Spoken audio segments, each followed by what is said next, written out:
La règle des 7-7-7 dans le couple. Bonjour à tous et bienvenue dans cette nouvelle audio de thérapie de couple. Aujourd'hui, nous allons parler d'une tendance qui fait parler d'elle, la règle des 7-7-7 dans la relation de couple. Mais alors, qu'est-ce que cette règle? En fait, la règle des 7-7-7 est très simple. Un rendez-vous tous les 7 jours, un week-end en amoureux tous les 7 semaines et des vacances en amoureux tous les 7 mois. Mais pourquoi cette dynamique? Pourquoi espacer autant ces moments? On pourrait se dire que c'est trop long. En réalité, c'est une question de mémorisation. Le chiffre 7 est un chiffre cyclique facile à retenir. D'ailleurs, dans mon accompagnement, je recommande plutôt un week-end en amoureux une fois par mois, soit toutes les 4 semaines. Pour les rendez-vous hebdomadaires, l'idée est de se retrouver une fois par semaine, peu importe le jour, pour renforcer le lien. Pendant ce moment, vous pouvez échanger sur ce que vous avez apprécié dans la semaine, ce qui vous a moins plu et réfléchir ensemble à des aménagements pour améliorer ces points. Ce temps en amoureux peut prendre différentes formes, une promenade, un restaurant, un moment de télé rien qu'à deux, surtout quand il y a des enfants. Pour le week-end en amoureux, la règle des 3-7 propose un rythme toutes les 7 semaines, soit presque tous les 2 mois. Personnellement, je préconise plutôt un week-end par mois.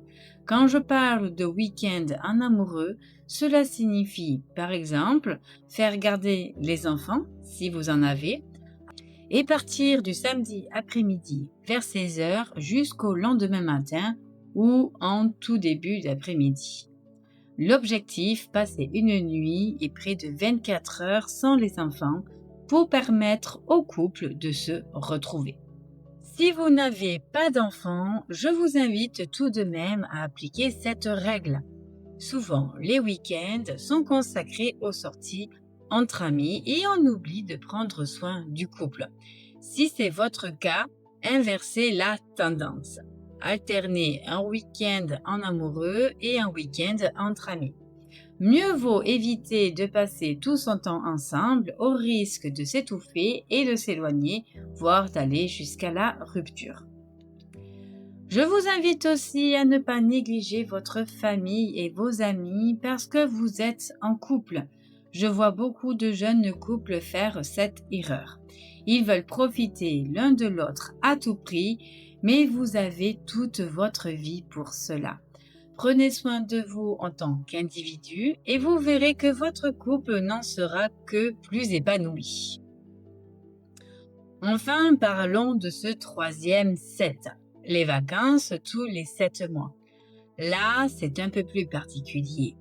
Personnellement, je recommande de partir en vacances en amoureux une fois par an, pour une durée minimale de 4 jours, sans maximum, selon vos envies et votre budget. Pas besoin de partir sur une île ou à l'autre bout du monde. Des vacances en amoureux, cela peut très bien se faire à la maison sans les enfants si vous êtes parents.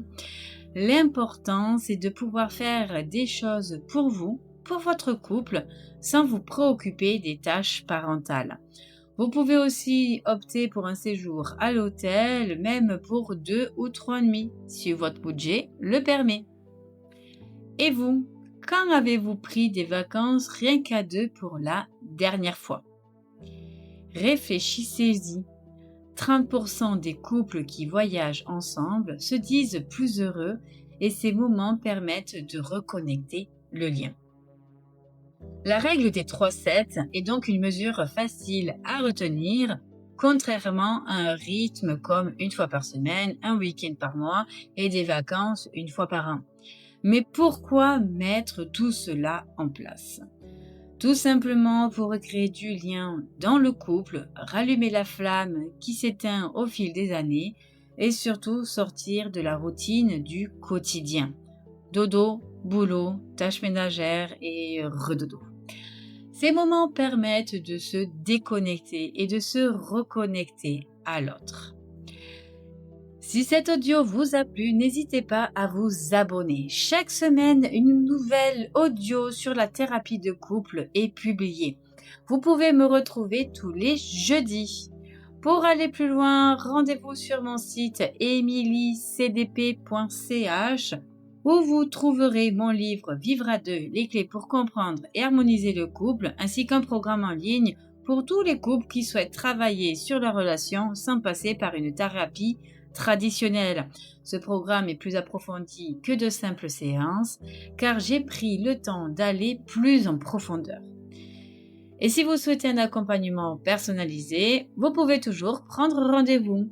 Je vous dis à très bientôt dans un nouvel audio et je vous souhaite une très belle semaine. Soyez curieux et évitez toute conclusion hâtive.